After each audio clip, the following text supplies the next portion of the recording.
cirewa ko kane ni na san lokaci baya jiri kowa ya ji gaskiya ya sani kowace zagi daga ko ya ji tsoron mai rago dakin ƙarya baya karko ko gina shi ya zama soko gijina da zai mace abun nesa a leke mai hanya da tafo ba hanyar leke ko hanyar cewa wane tafo ya shafi jiri harkar wani giri ba jedo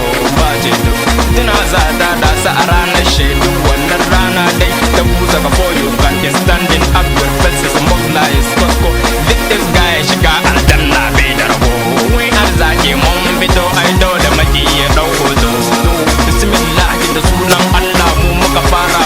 duk manyan yara komin wahala ba ma kara suna shukura duk mun tara ko wasu mu yayi dubara in kaki mu kai asara dagli don bak manyan yara mun sha wanka gaye zara harkar isbik mun fi nasara mun fito hanya gwamna gyara mun shigo gari zama fa gyara harkar waka yanzu mu fara all our enemies za su yi kara dan adawa kun ji asara singin dayin mu muka fara dan sin dayin mu muka tsara dagli don bak manyan yara look our body mun sha gyara when we walk san ba kura big boy kamun kai ba mu fatsara dagli don bak dole mu dara kowace zagi daga ko ayya ji tsoron mai rago dakin ƙarya baya karko ko gina shi ya zama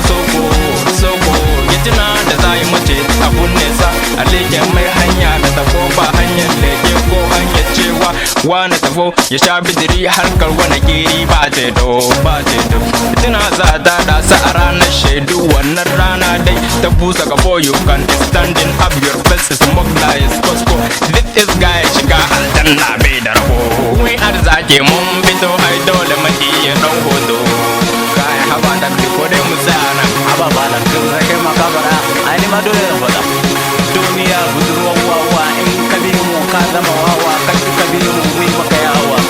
mun sa kaya zuwa gurin rawa look at us ka ga iyawa kai matsa daga nan baka iyawa ga kada katon ciki ko ka sha ruwa ciki na tumbul ya wata ruwa kai dakata saurara ka jiya dan uwa ka san mutuwa ba ta jiri komai ta kai yayi alkhairi sallah azumi kar ka bari saboda su ne nurin kabari tsara suka duk ka bari tafiya lahira ba marmare saboda can akwai wani kiri babba da yaro ba sa tsere dagle don bak mu muka tsara you must listen to us because you need to be a strong man